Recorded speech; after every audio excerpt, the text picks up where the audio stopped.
Hey guys, I try by all means to avoid, political conversations and stuff like that. But just for now, I think it would be a grave mistake to continue doing that, right? And I think one of the things that caused a lot of controversy recently is Julius Malema's EFF rally, 10th anniversary EFF rally at FNB, right? And he sang the struggle song, shoot to kill the boer and kill the farmer. And all of suddenly, like, it made me realize that there are people who are racist white oppressors. They've been pretending all this time to be unified with black people, number one. And it's also because all this time the ruling party has been like, it has let them have their way, right? And by that I mean it hasn't been confronting the wealth issue. It hasn't been confronting the inequality issue, the racism issue, right? So these guys have just been having free reign without anyone reminding them of what is. And as I was talking to my nephew and some of my friends, I actually said, guys, if you steal my pen, and you go to school using my pen, and I don't have a pen, by the way, because you stole my pen. You go to school using my pen and you write your exams and whatever, you go to varsity, you graduate, and now you're working. And you come back to me and you say, I'm sorry for stealing your pen. Like, I'm sorry. And I'm like, I hear your apology. Where is my pen? And you refuse to bring back my pen. Then your apology is not an apology. It's just you trying to make me forget what really happened and what is happening currently. Because first of all, you are still currently using my pen to write, and I'm struggling to get something to write.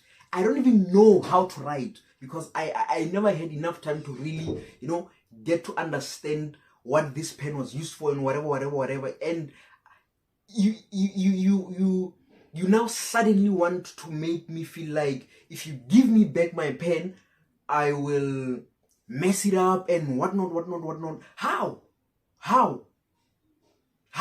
am I gonna mess that up? Because when you even stole it from me, you saw how I was using it, and you decided you felt that it would be used better in your hands. Why? Because you had you are a white person, right? You have a different this is just, it's the better use of this pen. You judge it based on the color of the skin of the user. Just because you are white, you suddenly feel like you are in a better position to make this thing work. And I don't understand I don't understand from which logic they operate in, because even the Bible that they uphold says if you steal, you must return it sevenfold even. That's in the Bible that they actually came here with, right? So these people are entitled. They have, even Elon Musk, that was the most disappointing. Even now he still continue tweeting like, I don't. But one thing that I like about this situation is that it is exposing the deep racism in a lot of these people, right? It's exposing their hatred for equality, their hatred for black people.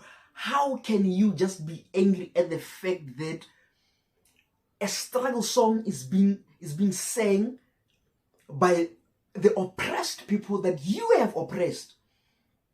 And they're not even doing that they're not even, it's not like they're saying, guys, this is our new mission, we are now going to make this song literal, because it was never literal in its inception, right? But these guys are angry. They are angry.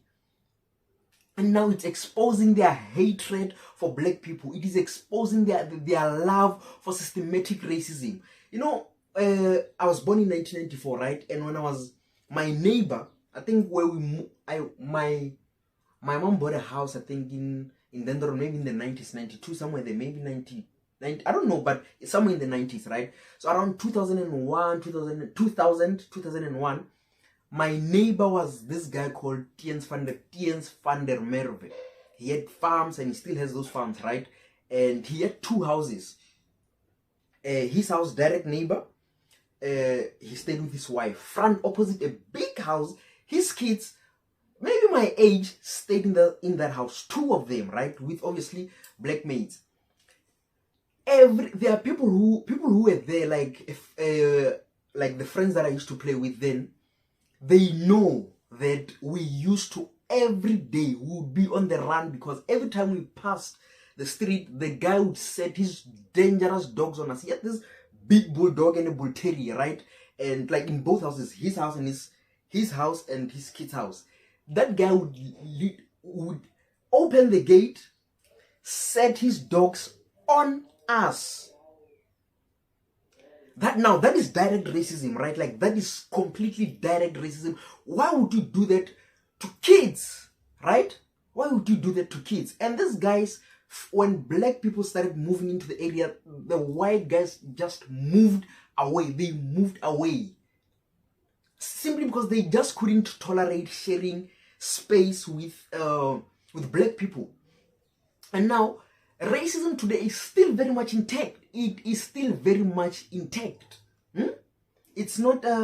It's now systematic. It's even worse because it's systematic now. That they block you internally. They block you up there. This whole what the ANC has been doing from the time it took freedom, even today, you cannot call building roads doing good for your people. What people are you talking about? Huh? You can, all this, they have not been doing. Unemployment now is on 32%, South Africa, right? The second country with the highest unemployment rate is, I think, on 11.2. Look at the gap. Look at the gap between number one and number two. So we have had enough of these guys telling us that they've been doing a lot for us. What have they been doing really? Because unemployment is at its highest in the world. What is happening? And you have people who don't wanna vote. Guys, no. You cannot. You need to take yourself serious. Understand that one of the only way you can actually effect change is to go and put that X on the ballot papers next year. Vote for the party that, listen to me. When we talk of the ruling party, definitely I'm not going to vote for that. I am EFF. I vote Economic Freedom Fighters, right? You must go and vote for something else. Also, Democratic Alliance, they've exposed their racism. John Steenhuisen has really, he couldn't control himself. That guy is racist. All these videos that he has been in, smiling with black people, now we know for sure that was just pretense. And these white people, listen to me, guys. Racism is something that is taught. My neighbor, Tiens van der Merwe, when his kids came back from school, they would go to his house, right? Not the front opposite house, which is their house, right? So they would go to their parents' house, and now obviously the parents wouldn't be there, just maybe the maids and what, right? What those guys did, I used to play with the girl called Lesma. So we'd play. There was a stop nonsense behind, like between the 2 yards. So they would climb whatever they would climb, and she would give me flowers. It was sweet, like two kids just playing. It was really sweet. And now you have his brother. Maybe he was a year or two older than her, right? And he always played afar. But now you could see that he wants to come and join us, but there's something in his head stopping him from doing that. And with time, he started playing with us. He started, like, he would come play with us. But the moment they saw their dad's car coming, they ran like, you see how cartoons, just disappear like that. That's how those kids ran. Whenever they saw their father's kids coming, their father's car coming from afar. And sometimes he would see that we were playing, and when they ran, obviously it's too late because he saw them, but he would make noise. He would shout out at them, and he would shout worse at the guy, because now he was older. I think he shouted at him more because he was older. But now also connecting the dots, it would make sense as to why he would shout it, why the boy would play far from us, because now it's clear that they had given him the task to make sure that his sister doesn't play with black people. And now, but he was also a child, and he envied that the fact that his sister was playing with me without any, with no bad indoctrination.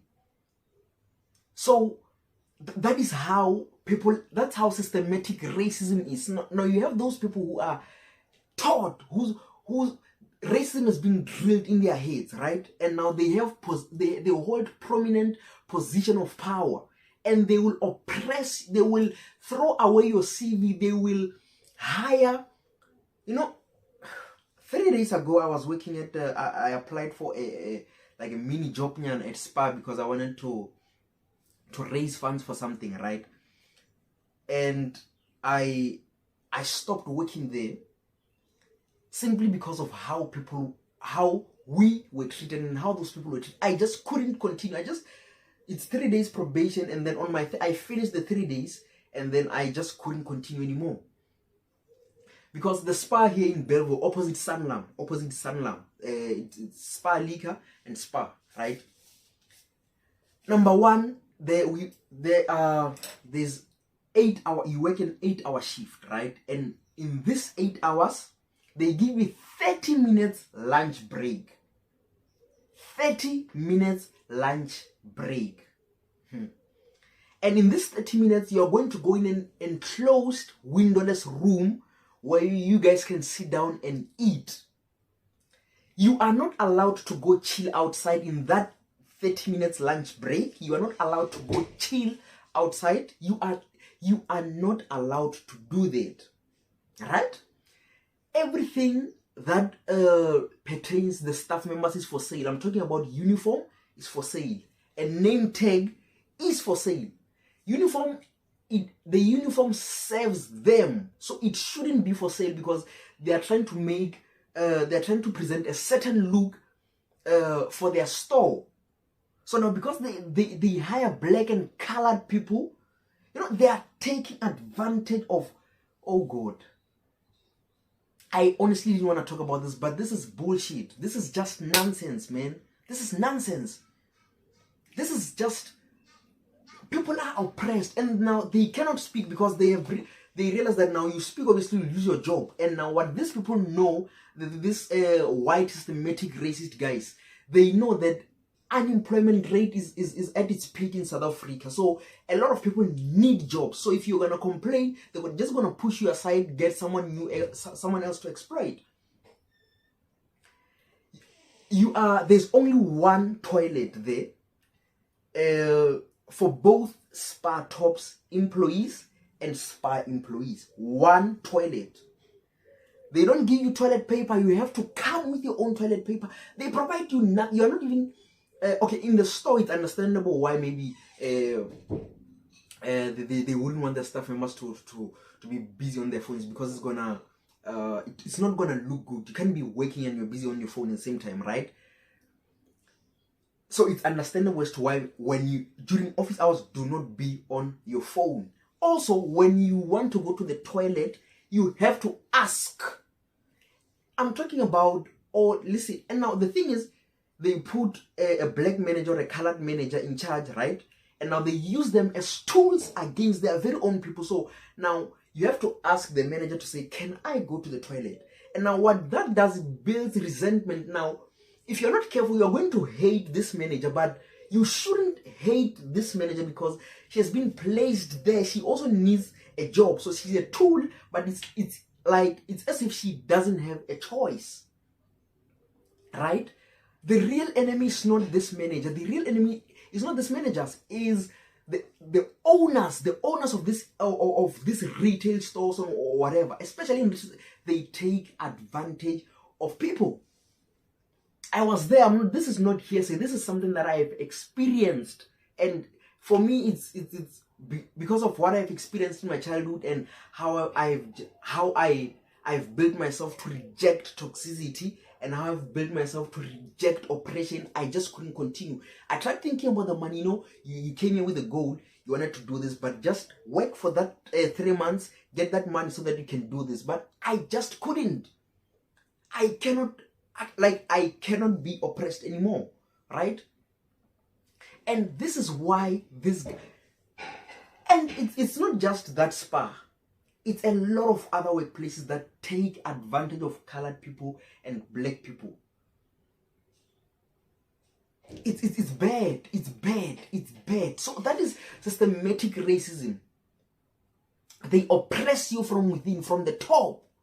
And if you are not careful and you think you are too clever to really go deep, they will take advantage of you. They will use you as your weapon against your fellow people. They will do exactly that. And listen, the sad part is all of these things are happening with the ANC at the top, claiming to do things for its people. What are they doing, Gatlekatle? What are these people? What is this ANC doing when all of these things are happening? Oh, like what are they? And sadly, you're going to have people voting ANC again. You are going to have people voting ANC. Why? Because you are, listen, just because you are getting a few tenders here and there, you think you're on top of the world. No.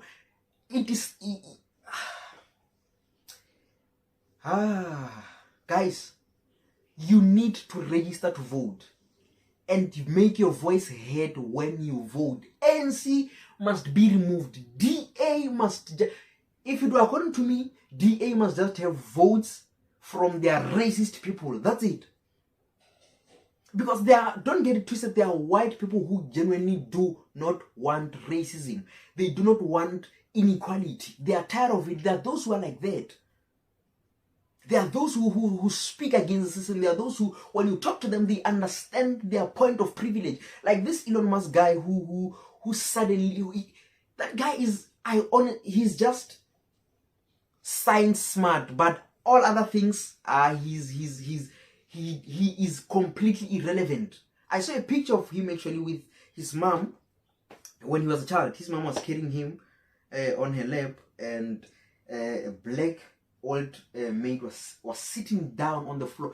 If you check the facial expression of that woman, you see that that woman is not happy, but the mother and Elon are smiling, right? But now Elon is a child, so maybe he doesn't really understand what is really happening. But for him at this very age to say what he's been tweeting about, that guy he's just a rich, spoiled brat who doesn't think that he has benefited from black oppression, saying that he started from zero. But the very education that he has is as a result of black oppression. It's as a result of white favor over black favor. That's why he's where the fact that escapes him, it's a good thing when this kind of things happen, because they teach us to not equate wealth and logic. Wealth and you can be wealthy but be dumb, be just anything but logical and able to think about social matters and come to something that is the right conclusion rather. So now, even you shouldn't listen to a person based on the fact that they are wealthy. These guys are just flops, man. Vote, register to vote. For me, I am just against these two parties. Freedom Front Plus, that's the third party. ANC and the DA. Especially ANC and the DA, these are just one snake with two heads. Honestly speaking, one snake and two heads. This cannot be. This cannot be. This cannot be. No. No, you know, when I don't know how true this is, but I was at home talking to, you know, some of the guys there, and we were talking about the history of that place, Dendron in Limpopo, right? And some of the things that he was telling me was that the reason why white people, especially this guy, my neighbor, he had a bottle store, right, where that bottle store was now is the traffic department, right? He had a bottle store. There were shops. So when they wanted to bring in malls and stuff like that, which ended up going over home, they said, no, we do not want further economic activity here because it will bring crime. By crime, they mean crime by black people. They ended up just packing their bags and leaving to stay in their farms because they could no longer tolerate, you know, having black neighbors and stuff like that. And I remember there was this white guy, God bless that guy, and he's one of the guys that really inspired me because I was with my friends walking from, like, after school, walking home, and then the guy had just bought a Ferrari. That was my first time seeing it live. He was a doctor. So he called us, in me and my friends, and said, I want to show you something. He said, he showed, I just forgot what he said, but that guy, he just said, guys, look at this. He made, like, everything we touched, he took us pictures, and he actually went to you know, back then you had to take those pictures to, I forgot, but, you know, the old cameras had what we call a film, right? So after taking pictures, you take it to a place where you actually get those pictures printed. He did that, and as we were passing again, maybe a week later or two, he's like, guys, come, and he gave us those pictures. And that's someone who, like, that guy he never appreciated inequality based on race. No. And he just wanted to inspire us to say, guys, you can actually do something with your life, and there is no difference between you and me. Those are some of the people who really made who made me really. But yeah, that's a story for another day, right? But you guys need to vote. We cannot continue like this. We cannot continue like this, Joe. Like, honestly speaking, I was super angry. There are a lot of things that are happening that I'm actually forgetting about what was happening at that spa, Belleville Spa, opposite Sanlam in the Western Cape. It's crazy. It's crazy. They just recycle students. They just recycle students because now they get students to do weekend jobs because now they're not going to give them contracts to sign. So they're just going to recycle students because now they're also close to a CPUT race. So now they know that it's easy to get, like, students to come there to just do weekend jobs and stuff like that. And to a certain extent, you can just, you know, close your eyes like, I'm just here for the money. And the thing is, we do need that money to survive. And that is why when we speak of land expropriation, excuse me, without compensation, it angers them because they are going to lose all that power. You know, black people have never had the desire to oppress other races. We never had. Oh God, you know, it's just crazy looking at. I also watched a very interesting yet painful documentary of Cecil Rhodes. You see how colonization was an intentional, calculated thing. They did not just stumble upon black people and said, now guys, no, this was a calculated move where John Rhodes called. I will drop the link in the description box so you guys can actually go check that documentary. That guy had to call Britain to say, guys, nah, we have to colonize this place. And he monopolized the diamond industry, the beer. Oh, like, West Part, under the ANC, we have a university named after him. What is that? These railways that we see today, those are some of the things that were built by Cecil John Rhodes. And don't get it twisted by thinking that he was trying to develop South Africa or Africa. He was trying to, those railways that were built to take resources out of our country, taking them out to their country. They wanted to empty this place of its wealth and riches. And yeah, it's the ANC is just, you know, it's because they are benefiting, and they do not know how to be decisive in terms of leadership. Whenever you speak, it's either they will try to come after you, or they are bullies. They are now doing exactly what the apartheid government was doing. Exactly that. Investigating people simply because they have different political views from your own. You'd rather have them investigated, stripped. You strip them of their wealth, strip them of their money, strip them of whatever you can do.